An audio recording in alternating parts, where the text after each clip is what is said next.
hello, and welcome to Alan's Music Room. It is August 1st. 40 years ago today, MTV hit the airwaves with the announcement, ladies and gentlemen, rock and roll, which is kind of goofy, but that was what they said. So I've got some great guests here that are going to talk about the history of MTV with me. Let me have Karen Johnston. How are you? Hi, It is Alan. such a pleasure to see you. I'm good, thank you, and a pleasure to see you as well to talk about one of our favorite things. That's Model right. T-shirt twins. Woo!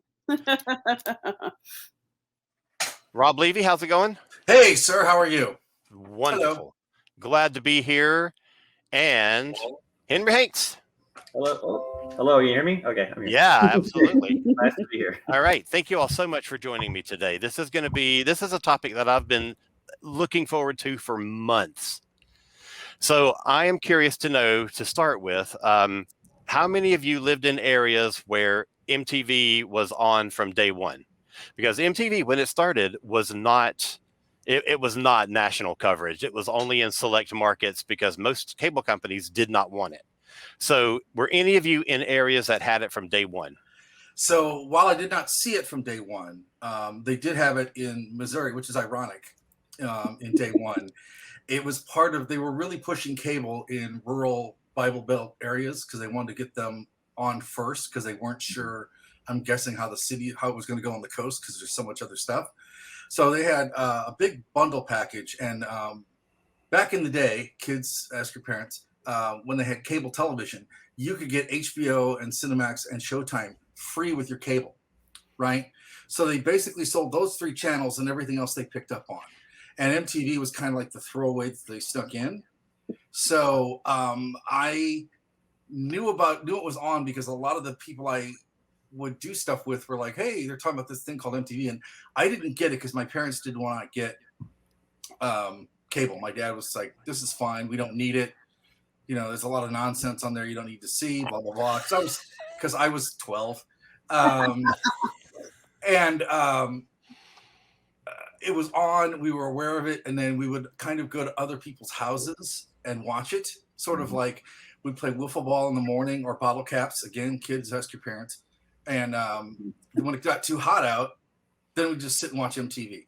That was kind of my origin into it. So yeah. I remember kind of watching it the first week or so that it was on briefly for a couple hours. Wow. And I was kind of made aware of it, but I wasn't full on delving in probably till maybe 82, 83. Wow. Karen, how about you? When did you first see it? I don't remember the year, but I know it was not long after it came out. So, and I grew up in, Atlanta. So I think that we had it from the get-go. Now, I didn't have cable when it first came out. And I had some friends, of course, who did, and they were like, oh, you would love this. You got to watch this. And of course, the first video that I remember seeing was the Go-Go's, Our Lips Are Sealed. And that was it for me. I was like, oh my God, I was obsessed. And I proceeded to hound the crap out of my parents. We got to get cable. I have to have it. And so finally we got cable. And so I kind of want to say that we got cable maybe within 6 to 8 months. So, okay. So I mean, I was on pretty early on with the MTV, but not right at the start. But yeah. So we got it, and the cool thing is with the pack and whatever the package was that we got, you got for each household, you got one free MTV T-shirt, which of course, really? Nobody cared about, right? But I was like, oh my God, this is the best ever. And I'm sad to say that I do not have the shirt anymore, but it's the same T-shirt that, if you're familiar with Journey's 1981 Houston concert, the Escape tour that they played on MTV, which I have a story about that I'll tell later.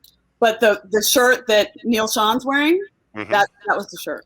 Oh, okay. Yeah. Awesome. Henry, when did you come into the MTV ranks? Well, yeah, it's interesting. I think it was probably like 84, 85-ish when I got cable. but I was aware of MTV just because it was getting to be more and more of a pop cultural thing.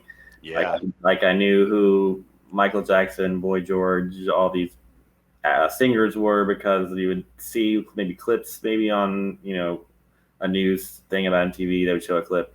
So I was kind of aware. And then like the thing that as a kid I remember the music video, the visual you would have would be Twisted Sister or some kind of like crazy rock star with big hair, like they're facing the camera, so it's like a little bit frightening at the same time as the first kid.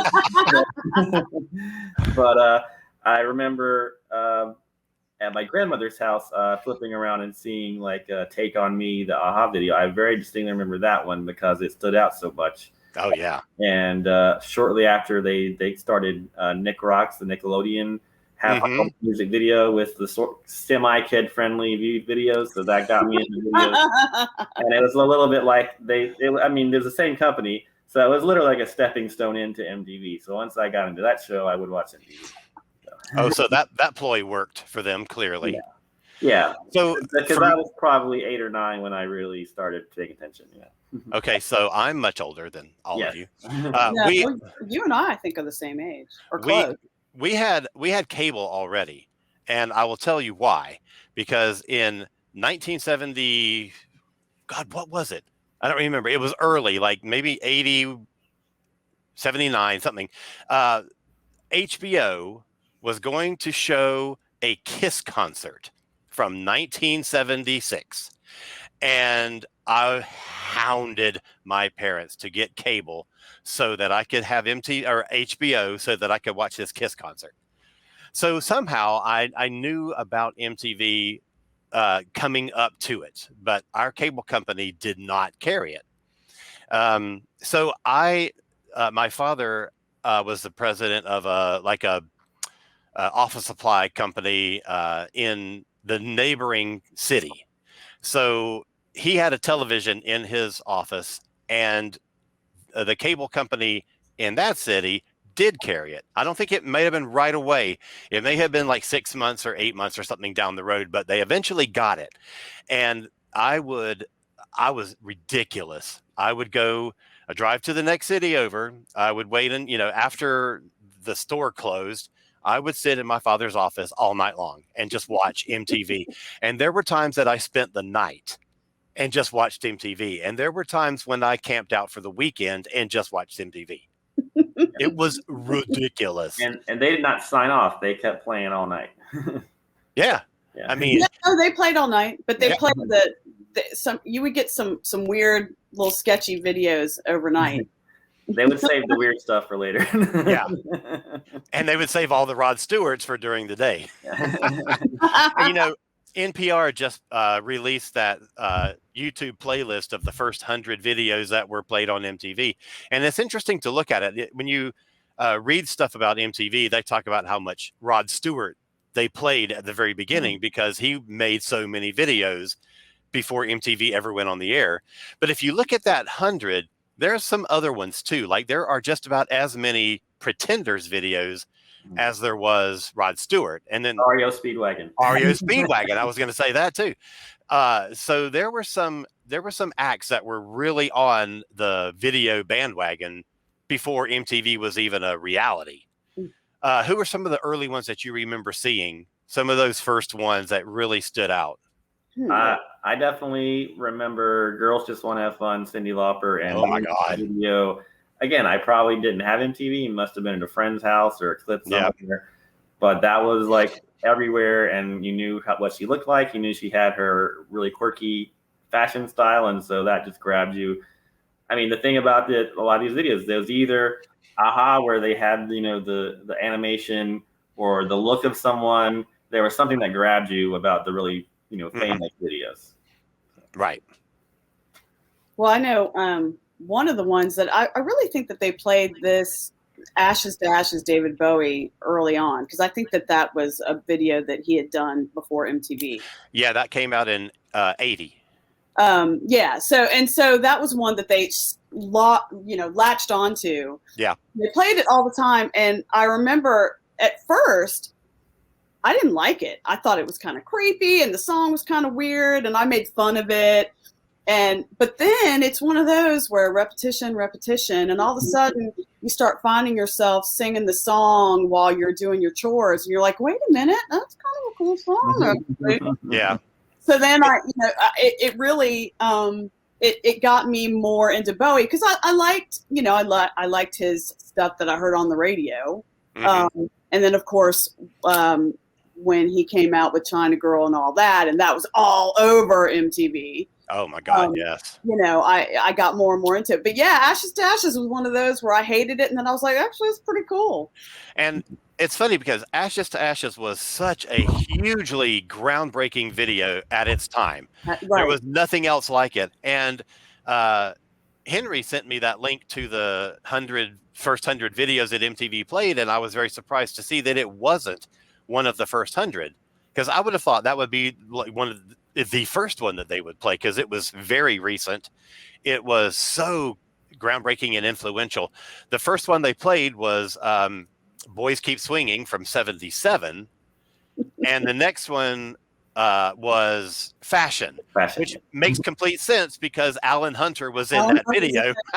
He was in. Oh yeah, he's in the video. Yeah. So Rob, what are some of the early ones that you remember seeing? As expected, I was going to cross streams with Henry a lot. So I have plan A's and plan B's. Yes, the Cyndi Lauper one for me, which is interesting because you could argue that the success of the WWF in the 1980s is on the back of MTV, which is a whole separate thing. Yeah. But the Aha video was just so unlike anything else at the time. I remember that. But I also remember watching probably one of the cheesiest early videos ever made, but it is so ambitious. And that is The Look of Love by ABC. Oh yeah. It is so it is so bright. It is like, it's painfully bright. It's painfully overlit. It is like one of the brightest things you've ever seen. And it is definitely a video that is of the time, right? Where a lot of videos necessarily aren't. And I do remember the Buggles video, and I remember watching it going, that's not water. That they're taking trash bags and moving it under a light, I remember the Go-Go's, as she said. Oh, yeah. And also, I remember, Flock of Seagulls, that first video before I ran, and then later Space Age Love Song. Those were pretty groundbreaking videos as well. And I certainly also groundbreaking haircuts. And I also remember the Ashes to Ashes video, which for me was, I think we talked about this before. That was kind of the MTV was kind of the deal breaker for me with Bowie. But I remember that, and then I remember just a lot of the really sort of odd things that they were trying to do later, like where they try to expand the format, where Quiet Riot and Twisted Sister had the little mini intros to the videos and things, and they were trying to expand them out and make them stranger. I remember those, and then I remember Pop Music by M. As love well. That song. And I just, a lot of the early sort of stuff, and then Tacos Putting on the Ritz, which was also, that song. which was also, one of the first video things that they got. And it was kind of like, okay, we got Bowie. Like, he's the bridge between like Klaus Nomi and Bowie, kind of, just in style. But that taco video for Putting on the Ritz, it started off being late at night, and it kind of got moved up close, and like, what is this? I know it's a song for the, and so it's kind of fallen away into obscurity. And then I also remember watching Paul Young when he broke, and then I remember the furor of the two videos. I remember the very first time I saw the video for "Wake Me Up Before You Go," and I just remember going, okay, I don't know what this is, but it's going to be huge. I remember thinking, and then I remember there was such a furor about it that I had read about in a couple different magazines somebody sent over from England, the Frankie Goes to Hollywood video for Relax. And I'm just watching this thing going, wow, what is this? And the whole like T-shirts and the whole, and that sort of proved that MTV could like take a movement that was happening and make it global, which I thought was interesting. So those are kind of some of mine. And the Relax T-shirts, I remember they started selling them in the mall, and you started seeing more and more people wearing them. I wish I'd bought one. Well, I still have mine, but Yeah. That's the point. You know, MTV came along and basically revolutionized the entire music industry. Everything changed. Not right away, because a lot of the record labels were resistant to it, but eventually everything changed. But MTV changed, you know, hair and fashion and, you know, everything in the culture, movies, the way commercials were made, and, you know, the way that the Frankie t-shirts, you know, found their way into shops is a direct evidence of MTV's cultural impact. Absolutely. But Rob, you mentioned Flock of Seagulls.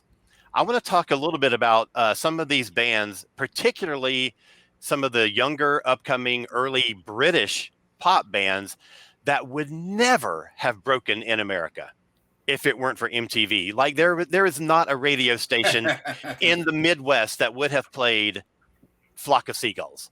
You know, no kid would ever have seen or heard that. You know, and when you really think about some of the stuff that you were seeing on MTV, like a little bit later than this, the Boy Georges and the Annie Lennoxes, you know, the sort of like gender bending kind of like gender re-identification kind of thing, would never have flown.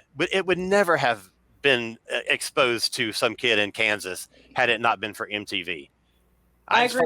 I find the impact really fascinating. Yeah. I was going to mention the Rhythmics as also being a band that that I got into. I really think as a result of MTV. Yeah. Because I don't think that they were being played on the radio, and at least until they started being played a lot on MTV.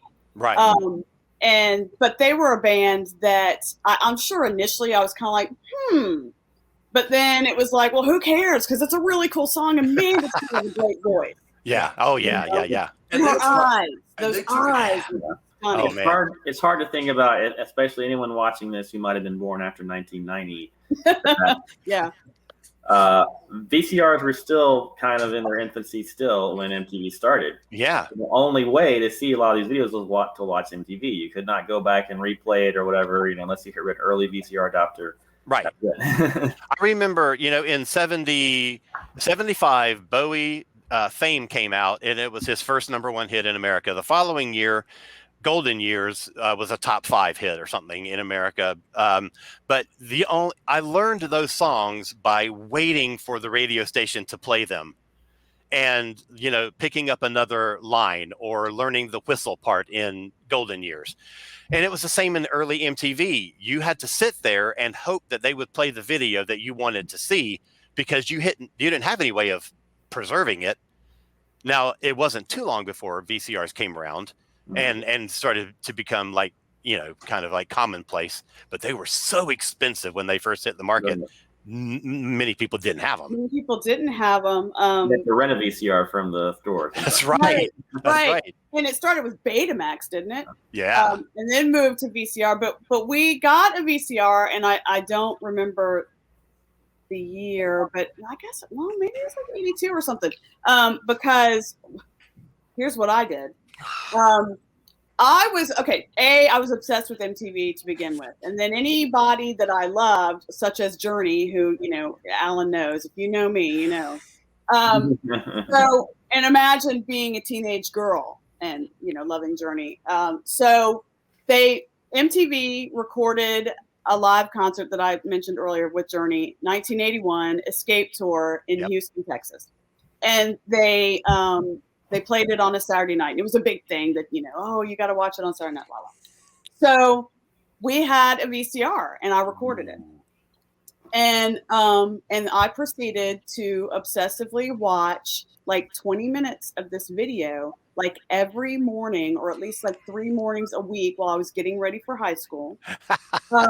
You know, and like I watched it all the flipping time. My mom said I lived in fear of that tape breaking and you losing your mind. And then when Frontiers came out and they had videos for like 5 songs, for Journey made videos for like 5 songs, I sat for hours with the remote control in my hand, and I taped every Journey video. I got every one from Frontiers. I still have that. Nice. That's so funny. Yeah. I have a couple videotapes put away of like waiting for videos, and you never could always get the start of it. You'd always miss like a couple. Yeah. Have you watched that lately? I would love to see like what the commercials were like, and did you get the VJs in there? Sometimes you got the end of the VJ drops, and sometimes you got like little bits of more of the teases in the trailers than anything else. The thing about MTV is that they're teases with the little video thing. Those were better than commercials. They're little bumps like the of the redwoods and I the want one, my MTV. Yeah, and the one where they're like stitching it up like Frankenstein. Yeah. And the other one that's a big giant that's like stomping through a city or whatever. God, those were amazing. I love the Bob Ross one, just that he agreed to do that. I forgot about that. I mean, I think the thing that people forget about is that I know Andy, Alan, you asked about British bands, so I'm going to jump a little bit, but I think that people forget about that. Yes, the British invasion did get a huge boost from MTV, but like just any sort of media at the time and henceforth has gotten some sort of a bump from MTV in some way, shape, or form. Mm-hmm. And that British invasion is kind of the beginning of it because much like the Journey concert was a big deal because it showed that MTV could run a concert and do entertaining long form stuff. When those Culture Club videos hit, it was a bomb, right? Yeah. Because people, I don't know about the South, right? I have my suspicions, but I don't know about the South. Now, in Middle America, it took 3 years for people to realize, oh, that's not a girl. And that was, but by that time Madonna was out and everybody else was already freaked out. But I think the impacts of like Duran Duran and Culture Club, and of course Bowie, who had his hands in everything, just and Rod Stewart, just because he single-handedly programmed the station for 4 days. You can't underestimate that, right? Yeah. And I think that as usually tended to be the case, a lot of these American, I use the word, I know Journey's not hard rock, but I can't really think of another traditional rock, hard rock metal bands really jumped on the format. Right. Based on the success of the British wave. They're like, wait a minute, there's something going on here. And Iron Maiden had a lot of videos. Yeah. Yeah. But it's interesting. Iron Maiden might have been the first heavy metal, I think, on that first day. Which one? I think Iron Maiden were the first. Like, was it really? Yeah. And Judas Priest jumped on there and did a bunch of videos. They did. But it's interesting to look back and see how this sort of got adopted or not, because a lot of the stuff that really happened on MTV in the first year or two are all these young British bands who had just graduated from art school and understood the visual. They understood how video pertained to music and how the two could be worked in. But when you're talking about, Springsteen and Petty and things like that, they didn't want to have anything to do with it. So the early days of MTV are some of these weird British bands, and you didn't see a lot of like classic rock because other than Bowie, who, was visual from the very beginning, you didn't have a lot of ones that were really saying, I should go and shoot a video. They did it because the record label made them or somebody made them, and they didn't want to do it. And a lot of times, the other thing too is that, people forget the Beatles did music videos. Right. And a lot of these bands, particularly some people in Rod Stewart's camp, understood and worked with those Beatles people that did that. So they called them promotional films. Right. And so they're kind of like, oh, wait a minute, you're going to show those? Oh, okay. But they made them, but they didn't know how to use them. Yeah. I'm curiously, oddly fascinated. This is all Alan's fault because he's made me jump the shark into this now. I'm been diving into like the MTV Britain aspect of it now. Oh, nice. Because their aspect of it was like all these American bands they'd never seen before. But because it's launched here, and then I don't think they intended it to be a global brand, right? No. But it just it was these things nobody had thought of doing this before, and those early British bands that went to art school, like Alan said, really got it. But then also a lot of these older musicians like Brian Ferry, or people that had been around, contemporaries of Bowie, let's just say, really understood the merging of visuals and music. Most of them did. Yeah. I remember, I think it was Elton didn't have any interest in doing it. and he is an incredibly visual performer, and the way he presents himself, so he should have been a natural. And I think he got on board quickly. Yes. Because when you look at things like from around 82, 83, I'm Still Standing and all those things, he was already like, let's do it. But I think at the beginning, yeah. And Genesis and Phil Collins were fairly early on. And, Phil Collins is not a leading man, but he figured it out. But that's important because it really opened. I mean, the big thing about this is that a lot of these British bands, not counting Duran Duran and things, they did not necessarily have aesthetically great-looking people in them. And it really opened a door musically for an awful lot of people. Yeah. Well, and I think that's why a lot of them didn't want to do videos, because they felt like, well, I'm not really that good looking, so what do I have to offer? Okay, that is a good pivot point for a thing that I wanted to talk about, and that is some of the classic American bands who figured out how to use video to their advantage. And the first one that I was thinking of, I've been planning some topics this whole week, and one of them was ZZ Top. And sadly, we have Dusty Hill, who passed away just a few days ago. But let's just talk about not being a leading man. ZZ Top had been around for quite a while. They were a blues rock Texas band. They were not the pretty guys, but so they came out, they sort of had a little bit of a rejigging of their sound. And with that, they grabbed the video. They put the classic car in there. They put the little like lightning bolt keyring thing.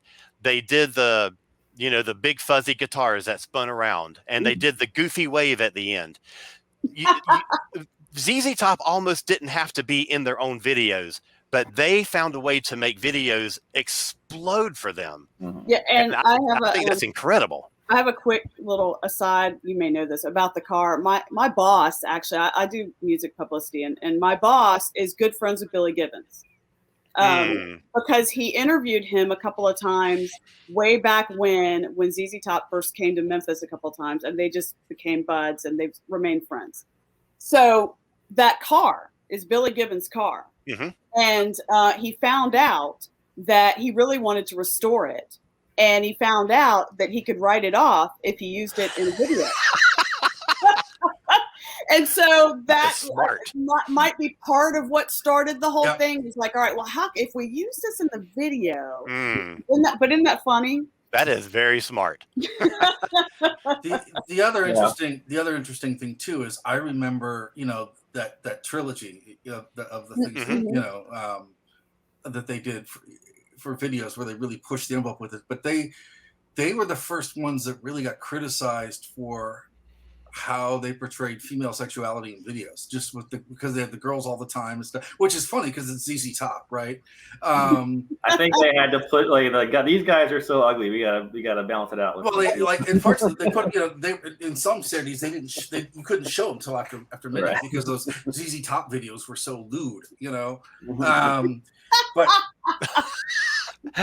And that was before the days of Tawny Katane. If they only knew. So the thing is about ZZ Top, they did a couple things, right? They managed to create this idea of like a movie, or the narrative of video changed with those, right? Because the focus wasn't the band, it was the girls and then the cars and then the gimmicks, right? And you're just like, when people would wait. I remember the friends, the kid's house I'd go to watch MTV with. He would wait, like with excited anticipation for a ZZ Top video to come on. Like it was like frothing at the mouth almost, right?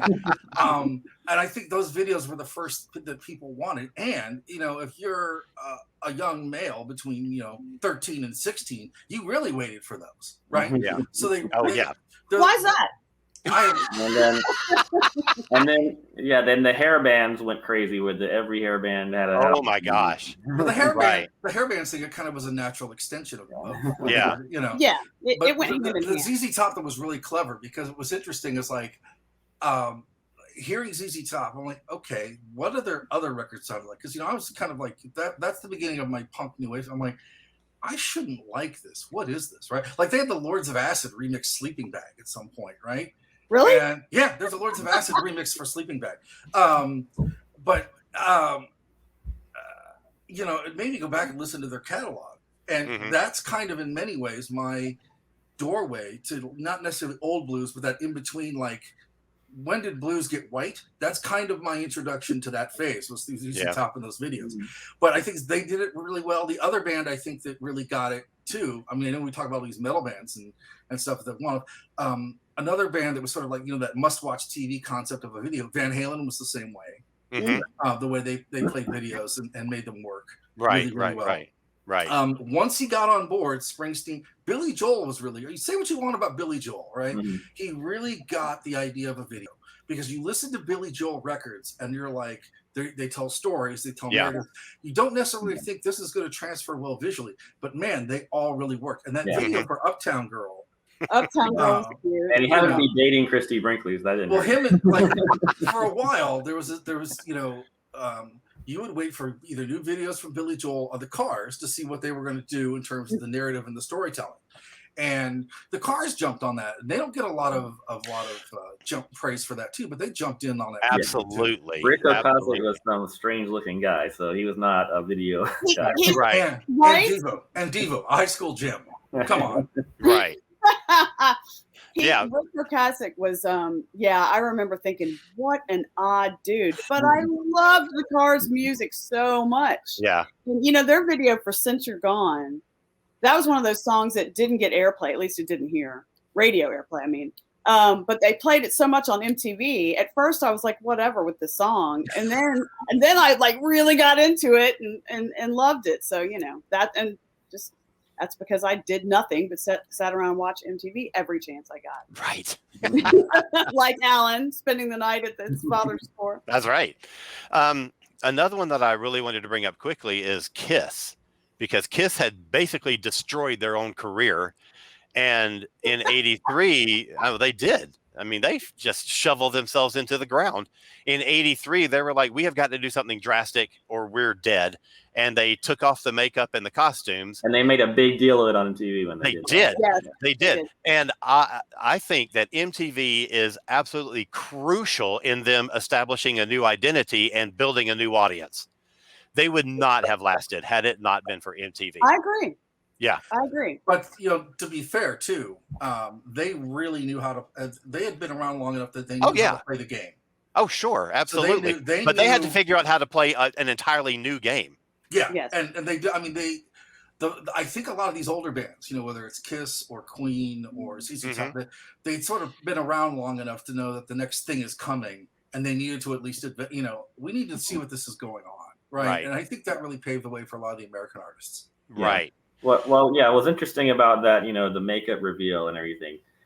MTV, like Rolling Stone was the magazine for music. MTV became that for TV. And if you were a musician and wanted to break news or wanted to say something, you went to MTV. Yeah. Yeah. So they became a news channel in a way too. Yeah, that's absolutely right. Absolutely. So we've talked about classic rock and sort of the British New Wave. Right around that time, as MTV is getting bigger and getting into more markets, the whole, you know, when MTV started, they all came from radio and they had local radio mindset.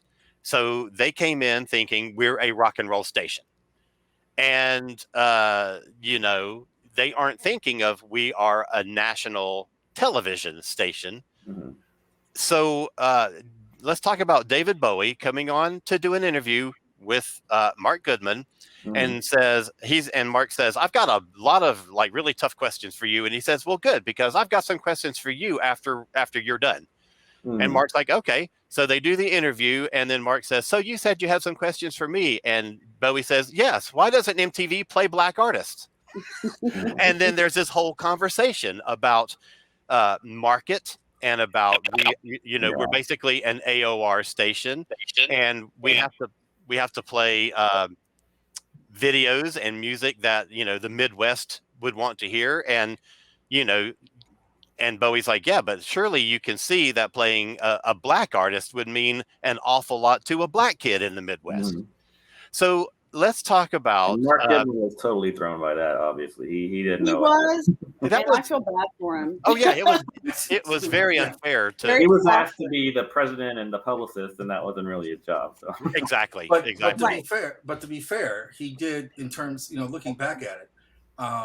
If every discussion of, race and music and culture in this country was that sort of suave. I mean, he was like, okay, got it. This is why. I mean, it was not that when I watched that, because I went back and watched the clip when Alan sent that note. It was not a tense, uneasy, unpleasant conversation. No. And I think that was kind of an interesting moment that's kind of overlooked because people sort of look at it and go, yeah, why don't they? Because I never thought about, wow, MTV is. I just never thought about it. I didn't either. Yeah. But Rick James was apparently the big performer who was blasting them publicly. Yeah. And of course they said, well, Super Freak was something you wouldn't even show in an R-rated movie. Like it was their response to him was, your videos are kind of X-rated, but but still he had a good point besides that. So Michael Jackson comes along with Billie Jean and Beat It. And CBS kind of pulled the bait and switch on MTV. They wanted to play Beat It because it has Alex Van Halen playing the guitar solo. So it fits MTV's We're a Rock and Roll Station mindset. And they sent them Billie Jean instead. So they have a world premiere lined up. They're going to play this video. And the thing that gets mailed to them is Billie Jean. And so they play it. And of course, it explodes.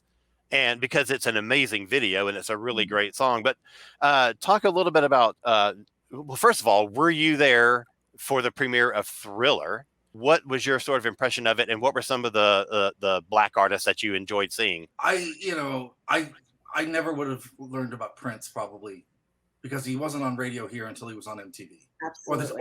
Or the time, right? Right. So he's the biggie, right? And then Michael Jackson, I had heard the Jackson 5 and I was familiar with a lot of the Motown stuff, but also Marvin Gaye because they actually played the video for Sexual Healing on MTV a little bit that came out. Yeah. And then, a lot of these sort of weird soul, you had like Rockwell and then you had like, right. I love that song. I still love that song, so you have this kind of like a lot of that stuff. You're kind of like, what is this, right? The Fat Boys never would have sold 1 million records if it wasn't for MTV, right? That's the truth. Also, as weird as it seems, Will Smith, his videos for Nightmare on My Street and Parents Just Don't Understand, those spoke to kids. But yeah, I was there for Thriller. I remember loving all the Michael Jackson videos. Mm-hmm. And Thriller really got me excited, not because of Michael Jackson, but I had heard Vincent Price was going to be, was in the song. So I was way more excited. My nerdy dumb self was way more excited about Vincent Price being on MTV, right? And there's a guy he did, and I wish I could see them, but he made MTV promos, right? And really? I don't know if they ever. I don't think they aired. I don't think they did. Because they did a couple. I remember there's a Halloween thing that this is, and I think he made like little short clips and he did the Thriller laugh, right? I think that was his, because for years, he didn't have a sandwich shop or something. He just would go someplace, do the Thriller laugh and collect his check and walk away, right? But I just remember there was such a buildup, and this kind of segues into Thriller, into movie directors getting a jump on MTV. Michel Gondry and Spike Jonze, and then Thriller. I just remember it being like, it was like really epic. They're like, nobody knows what it's going to be. We just know it's coming. The hype was really big. I don't think hype was. I don't think the Pepsi thing had happened yet. I wasn't, but no. But he had a huge commercial run going. That was pretty unprecedented. I know people now have had more hit, but people have to forget that Thriller record and like the Grammys, the American Music Awards, and MTV. Run that Michael Jackson was on with Thriller is unparalleled. And I remember watching, waiting for, okay, here's Thriller. We went to our friend's house. We're waiting. okay, I got to be home by 9. Can we do that? Can we do this MTV?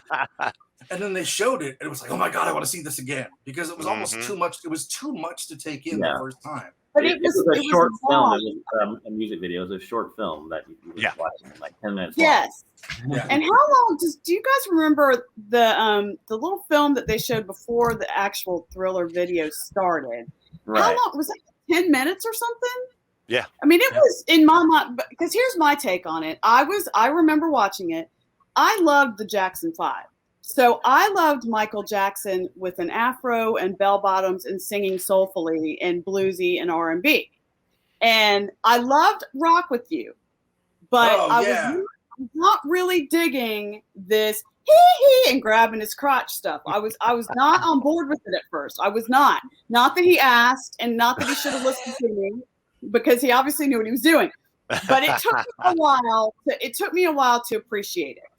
I will fully admit that. So I was irritated because the whole Thriller thing, it just dominated everything. Yeah. And it was a long between the little theatrical lead up to it, then the actual song, and they had a version, I believe, of the song that was like kind of the 12-inch version that went longer than the radio edit version. Mm-hmm. So it took up a lot of real estate in an hour when they showed Thriller. Yeah, and I was irritated because they showed it all the time. And I'm like, excuse me, I'm sorry. I need to see my Pat Benatar and my Journey and Signy Hagar. So you're going to have to, Right. Obviously, I ended up really, I once I dropped my attitude and really started to take it as it was and really listen to it. I really got into it and really appreciated it. And I would consider myself a pretty huge Michael Jackson fan, his solo stuff as well.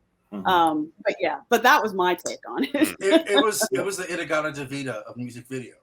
It was kind of like, a great point. That's the time when everyone, a friend of mine who worked at MTV was saying, that's the time when everyone could like take a break and go to the soda machine or, Yeah. Well, yeah, it was interesting. If you look at Thriller, I think he released like 5 or 6 singles and only 3 were music videos. And that showed you still how the music video was not the be all end all. He released videos, I think, of songs he had an idea for. He didn't just put one out just to put one out. And of course, later he just put one out no matter what. So. Right. I want to ask you about some of the artists that you love now that you may not have ever discovered had it not been for MTV.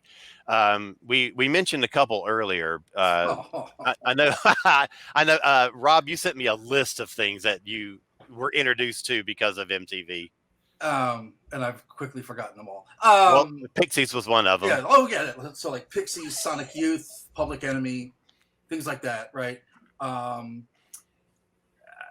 Some of these, God, I'm going to lose my coolness. Well, I never had coolness creds. I can lose it. But things like, Dead or Alive and Baltimora and ABC and the Human League, and a lot of stuff I'd heard, but the MTV, the videos sealed it. Like as much as people love the video for Take On Me by AHA, it is not their best video. The best AHA video is The Sun Always Shines on TV, which is also their best pop single. Yeah, I agree. I agree with that. But there's another one that I like. There's 2 that I like as much as those. And also, when it came out, the video for West End Girl, being an Anglophile, was great because I'm like, oh, I know where that is. I know where that. The video for West End Girls though is fascinating because it sort of smacked everything in the face. Like, they're older. Who the hell are these people? The guy's not doing anything, and they're just walking around. It was like escapism joy because it's like they're just walking through London, and he's like singing, rapping, And I really learned to appreciate like Talking Heads and the B-52s. Me too. Yeah. There's also a band called Guadalcanal Diary from Athens that I remember them. Really great music videos. Yeah. A lot of the Athens bands jumped on that really quick. So those were great. That's sort of like a lot of these indie bands, just the Ramones, I know the Ramones only had one video in the first 100 videos, but the Ramones pretty much cashed in on videos pretty quick too. And I remember the Clash video for Should I Stay or Should I Go kind of was like, I'd known who the Clash were. I listened to the Clash, but I was like, okay, this is cool. Yeah. So that's for me, my list. And Simple Minds with Don't You Forget About Me. That video was like, that was like the greatest video ever because he does that little sway thing where he sways around. You know, Yeah. It's like, all right, that's cool. So, Yeah. Henry, who were some of the bands that you discovered that have stuck with you? Well, yeah, I mean, it's a lot of these where the video was almost came before the music, where, like I mentioned, Cyndi Lauper and Madonna and all these that you were aware of them first because they were in videos. Right. So yeah, it's a chicken or the egg thing for me because it's hard for me to remember. Did I see the video or that you're here first? But you know, a lot of the songs that I still listen to from the 80s and the 80s especially, you know, the video is where I relate to it. And it's interesting too because people say MTV, you know, gave a visual to the music and therefore it somehow ruined the music. That's like another argument people have. Right. But yeah, I mean, I would say a lot of the new wave bands that I still enjoy, Aha and those B-52s and what was it? Gary Newman. No, some of these ones that were early videos, and I can still enjoy their music without the Tears for Fears. You know, some of the bands. Yeah, Tears for Fears. That's one that I didn't think of, but that's MTV was definitely my start with them.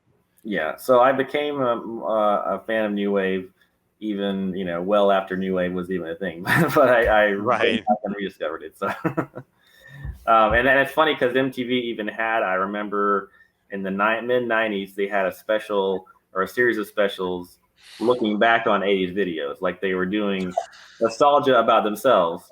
And I sort of reintroduced the '80s to a lot of maybe people who were, little tiny little kids or even younger in the '80s. So. Yeah.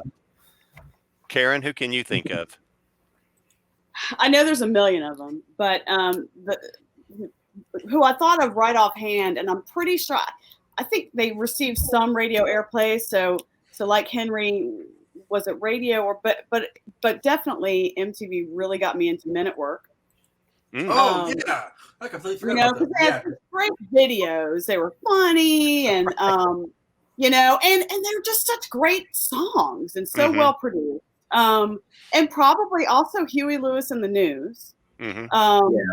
Another one, and they had great videos. And I'm a chick. Huey was cute, and I saw Huey Lewis live and got turned on to his opening act, who was Stevie Ray Vaughan. Oh yeah. But also I think Billy Idol. I think that MTV was definitely where I got into him, as opposed to, I think then he got played on the radio because of MTV. Is what I think, if I'm remembering correctly. Billy Idol was like created in a factory for MTV. And Scandal, because I don't think Goodbye to You by Scandal, I don't think that was played on the radio. I think I got into it on MTV. Yeah, it got played a lot here. Yeah.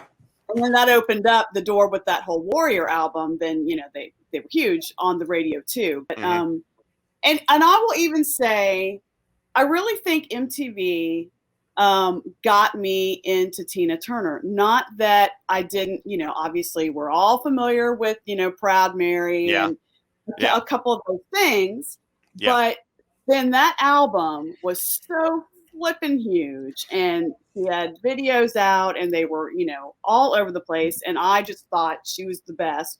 And then I started to get into going back into her Ike and Tina stuff, which to me is, the best, because I love blues and R&B. But yeah, and I really credit MTV with getting me into Tina Turner. As odd as that sounds. And that's a good point. At that time, she was the oldest woman on MTV at that time. Oh, you're right. Yeah. And that's a good point, because I was thinking about this, and I didn't even think about Tina, but you're absolutely right, and that's same with me. Okay, so my big one that I was kind of aware of her, because I'd seen an album cover in a store, a few years earlier, and Pat Benatar did a cover. But Kate Bush, yes. Oh mama, That MTV, I mean, had MTV, and Running Up That Hill was the first thing they did, and they didn't play the actual music video. They played her Top of the Pops performance, and I was like, what is this? I love it. And so and had that not, it obviously caught fire because they started making a bigger deal about her. And I remember them doing world premieres for the Cloud Busting and the Experiment 4 videos, and so if it weren't for MTV, I might never have become the worshiping at the Kate Bush altar like I am now. But another one that I thought of that I would never have heard had it not been for MTV, that I still absolutely love. Let me see if y'all remember this. Charlie Sexton. Oh yeah, Beat So Lonely. Yeah. I was obsessed with Beat So Lonely. I flipping love that song, and I just waited for them to play it. So I eventually picked up the album and loved it. Second album was really good. And I also discovered a lot of things on 120 Minutes, which I loved that show. And the one that I'm thinking of specifically was a British lady named Jane Siberry, who I just adored. I mean, the first song I heard from her blew me away. That, as they started adding some of these shows, 120 Minutes and Headbangers Ball, and, MTV Raps, that was a huge one because no one thought that rap would fly on MTV. And it just absolutely revolutionized the whole channel. Yes, it did. Yes, I've been reading a couple of books lately. One of them is the book I Want My MTV, and I learned a really interesting thing. They started adding all those kind of shows because as MTV got picked up by more and more cable and then got added to basic cable packages, TV Guide started adding them to their programming grid, and it would say 6 o'clock music videos, 7 o'clock music videos, and they're like, we have got to have stuff to show that we're an actual channel and that people will tune in for. So they added remote control and they added, news programs and all these things. Well, some of it too is that, by the time MTV had really taken off, you had things, I don't know if you had it where you guys were, but we had a thing on Saturday nights called Hot Hit Video, where labels were like, okay, we're going to bypass MTV. Yeah. We're going to get these on syndicated. We're going to syndicate it, so it was like on after Solid Gold or whatever. Right.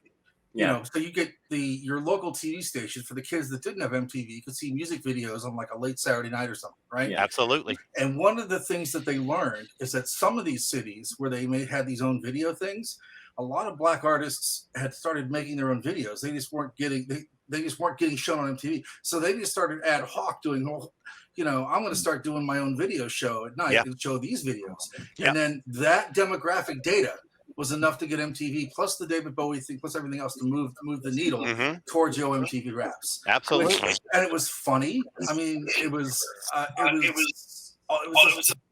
pop culture thing. It covered movies and TV. It was really well done. The production was good. You could be a white guy and watch it and like walk into a world you didn't know and understand it. And no, I mean, that's the thing about it. It was palpable. They set it up so it was great for a wider audience. Yeah, I think I know NBC after SCTV left NBC on Friday night, they replaced it with Friday night videos, and NBC played videos late night on Friday. And then I think Ted Turner did a late night show, Night Tracks, I think it was called on TV. Oh man! So other people started, jumping on the men. Oh yeah, and that's where I got my video fix before our cable company picked up MTV. When I couldn't spend the night in my father's office at work, I would watch, Friday night videos for 3 hours every weekend. And, and I loved it. And infamously, Ted Turner tried to get his own music video channel and lasted like 6 months. That's right. That's right. And that's where, if I remember rightly, that's where VH1 comes from, because MTV, it's called a competing brand.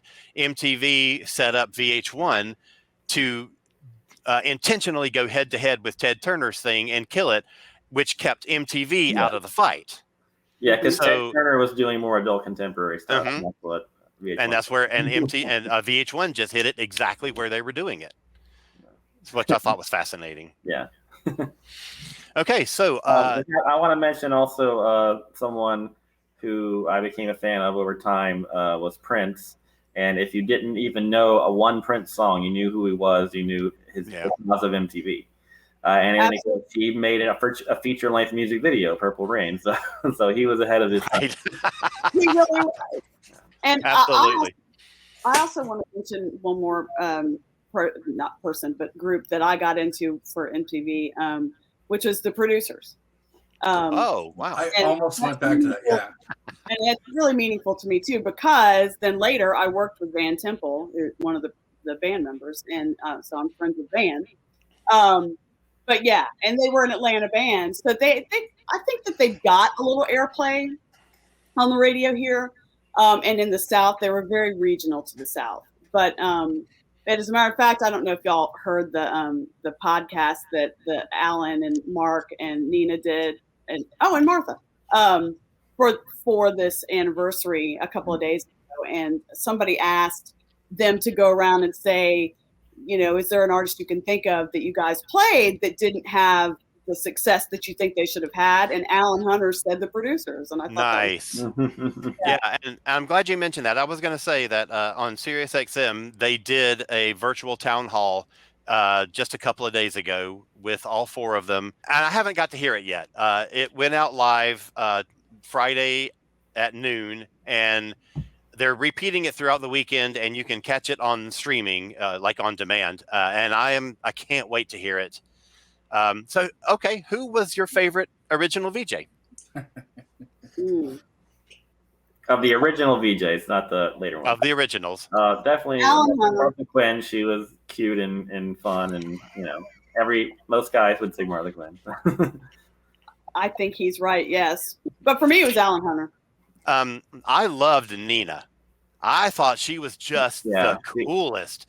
Nina and Alan were pretty much. She looks like she belonged there, like right away. Yeah. I love them all, but if you're saying I did too. They were like my best friends. Obviously, since I was hanging out with them overnight and all weekend. You were having slumber parties instead of going by myself. Instead of going out and hanging out with my friends. I didn't have friends. That was easy. Who's your favorite, Rob? Well, it's tricky for me because they were, the thing about that made it work is they were all, none of them were how do I put this? None of them were particularly great.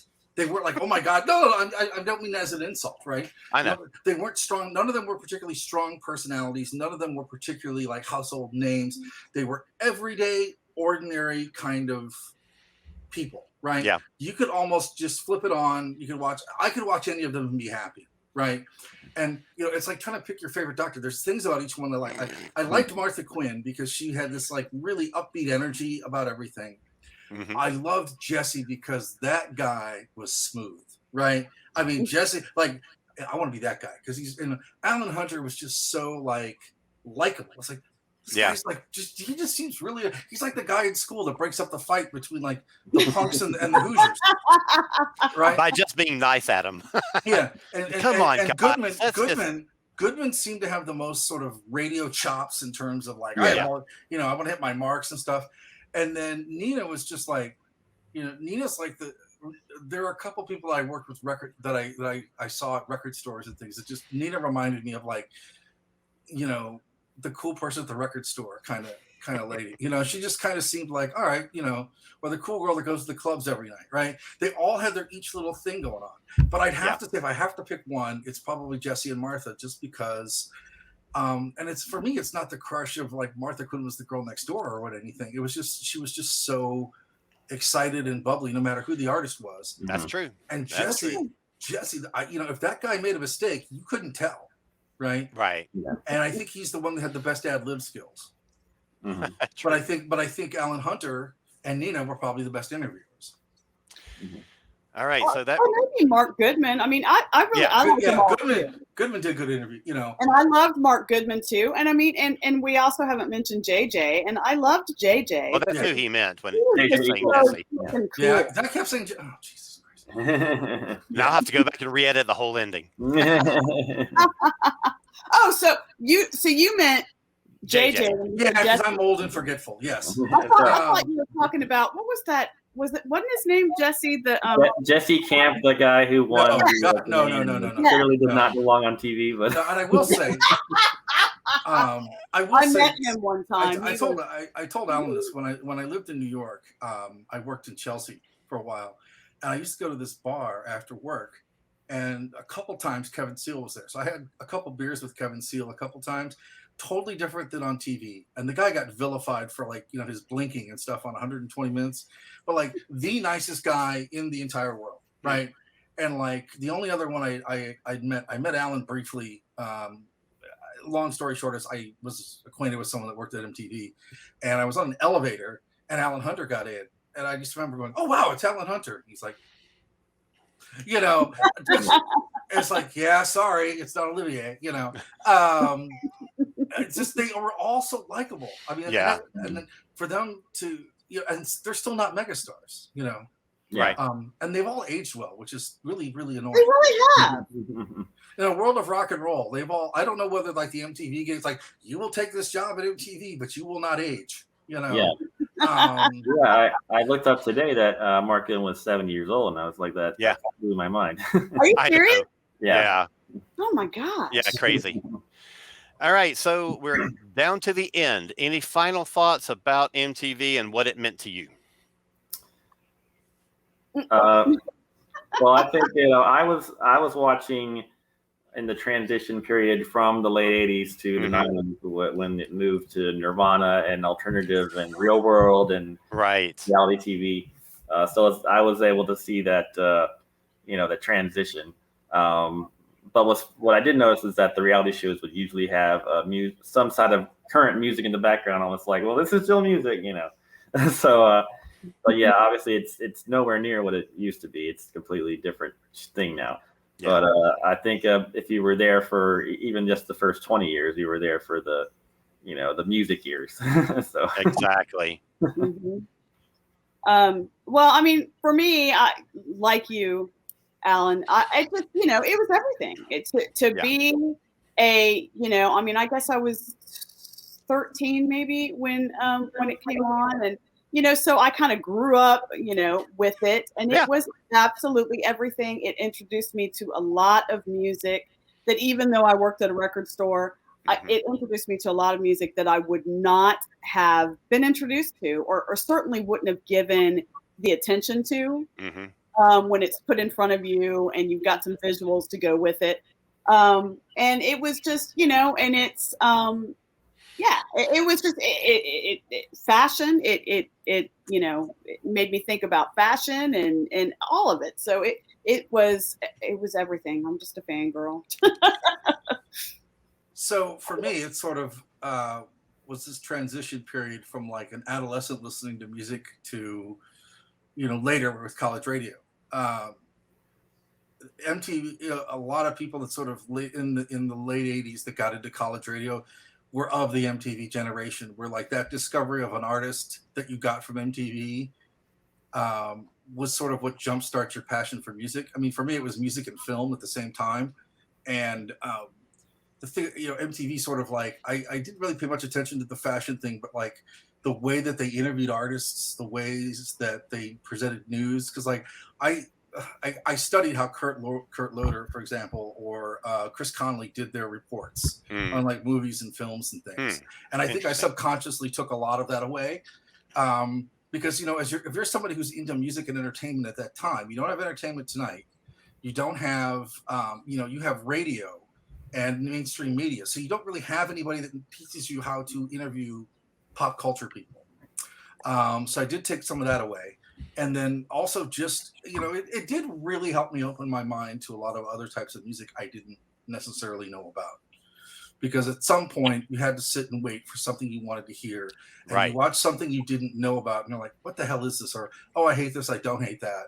Or, even a lot of the metal stuff I didn't like, I'm glad I saw the videos and got exposed to it because it broadened my music palette. Yeah. All right, you guys, thank you so much for hanging out with me for an hour talking about MTV. Where can folks find more of you on the internet if they are so inclined? Henry Hanks, I see that you have a podcast coming soon. What's that all about? What the Nerd podcast, WTN for short, and we were hoping to launch right at the tail end of Dragon Con and start talking about Dragon Con. Oh, fantastic. Was he watching Atlanta? We're all Dragon Con people here. And I'm at Hanks TV on Twitter. So, Rob, where can people find you? I am on needcoffee.com. I'm on their Weekend Justice podcasts, and I kind of do a couple ad hoc podcast things here and there. Also, I'm on Twitter. I'm on Facebook and the Insta. The kids still call it the Insta, I guess. I'm not on TikTok. I'm not on Freebizzle. But I also do a radio show on KDHX. If you go to kdhx.org and look under Juxtaposition, you can find it there. And I'm around. And Karen. He's around. That's all that matters. Yeah, exactly. Around, that's right. Well, I am a singer and a songwriter, and I have a original band called Blacklight Midnight, 2 words. And you can find that on Facebook or YouTube. And then I have a cover band called Vintage Boogie Band. Same thing. Find it on YouTube or Facebook. And I have a acoustic duo called That 70s Duo. So. That's right. That's awesome. What do they sound like? No. Right. Well, we actually do 60s, 70s, 80s, and Yeah. at hand. Cool. Like we do we do a Lady Gaga song, but not a lot of new stuff because as you know, I'm vintage. All right, y'all. Thanks so much for joining me, Thank you. I hope you'll all have a great. I hope you enjoy going back and reliving the MTV days. I've thoroughly enjoyed this. Yes. So thanks everybody watching. Take care, and we will see you all soon.